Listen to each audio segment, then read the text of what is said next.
tubashimire ku gikorwa cy'umuganda dukoze muri uyu mudugudu wacu.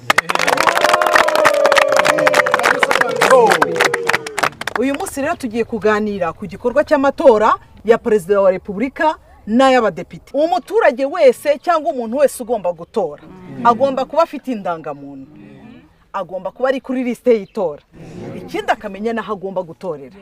Dufite rero umutumirwa wacu arabidusobanurira neza.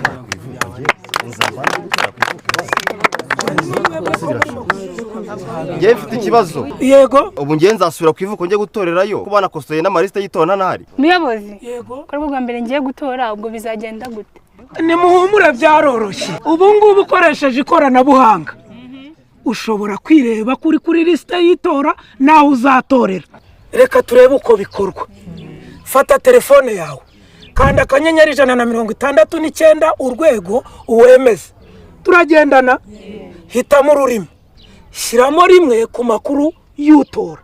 Shyiramo indangamuntu yawe uyandike neza. Shyiramo rimwe urebe umwirondoro wawe. Aho ngaho urabona amakuru y'utora, amazina naho uzatorera. Niba ubona ari byo, kanda rimwe wemeze. Niba amakuru ubonye atari yo, shyiramo kabiri wemeze. Ushaka kwimura kuri liste y'itora rero. Kanda akanyenyeri 169 urwego wemeze. Hitamo ururimi. Shyiramo rimwe ku makuru y'utora. Shyiramo indangamuntu yanditse neza. Hitamo kabiri wiyimura kuri liste y'itora. Ubwo urahitamo intara, hitamo akarere, hitamo umurenge, hitamo akagari, hitamo umudugudu. Hitamo rimwe wemeze ko amakuru ushyizemo ajyanye nawo wifuza gutorera. Murumva bitoroshye se?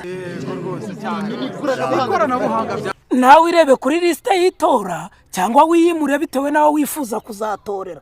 Maze uzabasha kwitorera Perezida wa Repubulika n'abadepite.